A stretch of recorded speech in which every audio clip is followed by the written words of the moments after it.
नमस्कार, बहुत स्वागत है आपका। आप देख रहे हैं धमसमार।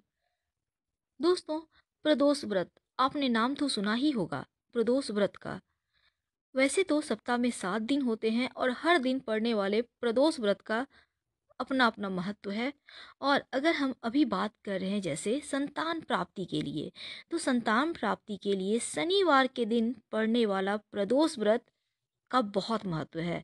यह संतान प्राप्ति के लिए संजीवनी का कार्य करता है, लेकिन आपको शनिवार का इंतजार करना होगा। और ये जब शनिवार के दिन त्रयोदशी तिथि पड़ेगी, तब इसे शनि प्रदोष व्रत के नाम से जाना जाएगा। यानी त्रयोदशी तिथि को ही प्रदोष व्रत कहते हैं। और ये शनिवार के दिन जब आ जाए, तब उस दिन को आप व्रत करें और माता पार्वती के साथ भगवान शिव जी की विधिवत पूजा करें। ऐसा करने से सिर्फ संतान ही नहीं, बल्कि मनचाही संतान की प्राप्ति होती है। साथ ही शनिदेव की भी कृपा बहुत आसानी से प्राप्त हो जाती है। प्रदोष व्रत त्रयोदशी के दिन रखा जाता है। पुराणों के अनुसार शनि प्रदोष व्रत करने से पुत्र की प्राप्ति होती है, और ये 100% सच बातें हैं। कुंडली में शनि का कोई दोष हो, उनसे मुक्ति पाने के लिए शनि प्रदोष व्रत में भगवान शिव जी को, शंकर को तिल का भोग लगाया जाता है। और गरीबों को भी तिल खिलाना चाहिए या फिर भोजन भरपेट कराना चाहिए। व्रत जिस दिन करती हैं उस दिन शाम के समय।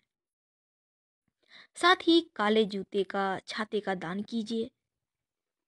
अगर हम अपने हिंदू धर्म में पुराणों की माने, तो इस अवधि के बीच भगवान शिव कैलाश पर्वत में प्रसन्न होकर नृत्य करते हैं। यानी शनि प्रदोष के दिन शिव जी प्रसन्न मुद्रा में रहते हैं और आनंद में नृत्य करते हैं। और इस दिन व्रत करने से उनसे आप जो मांगेंगे सभी मनोकामनाएं शिव जी पूर्ण करते हैं। शनि प्रदोष व्रत जिस दिन आप फास्ट करेंगी, व्रत रखेंगी, इस दिन 11 बार आपको एक स्तोत्र है, इसका पाठ करना है। उसका नाम है शनि स्तोत्र का पाठ करना है 11 बार कम से कम।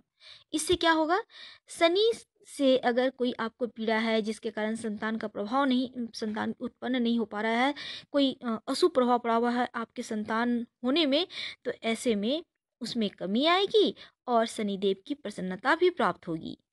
साथ ही साथ आपके कार्य क्षेत्र में आ रही परेशानियों से भी आपको मुक्ति मिलेगा।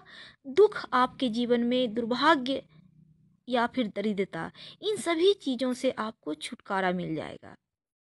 साथ ही एक मंत्र है, इस मंत्र का जप आपको यथासंभव जरूर करना चाहिए, या फिर कम से कम 108 बार। और सूर्यास्त के बाद पीपल के पेड़ के नीचे सरसों तेल का दीपक जरूर जलाइए। व्रत करने वाले, आप चाहे माता हो या पिता हो, दोनों को ही सत्य वचन का पालन करना है, ब्रह्मचर्य का पालन करना है। और इस दिन आपको नमक का सेवन नहीं करना, सिर्फ फल खाना है। और साथ ही साथ शनिवार के दिन आप शिव जी को घी शिवलिंग पे जरूर अर्पित करें, घी का लेप लगाएं और दूध अर्पित अर्पित करें, गाय का कच्चा दूध। घी अर्पित करने से संतान की प्राप्ति शीघ्र होती है और मनोकामना पूर्ण होती है।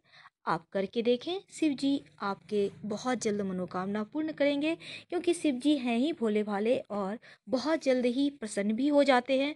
तो आप इन चीज़ों को अपने जीवन में आजमा कर देखें, आपको अवश्य ही संतान की प्राप्ति होगी, आपकी मनोकामना पूर्ण होगी।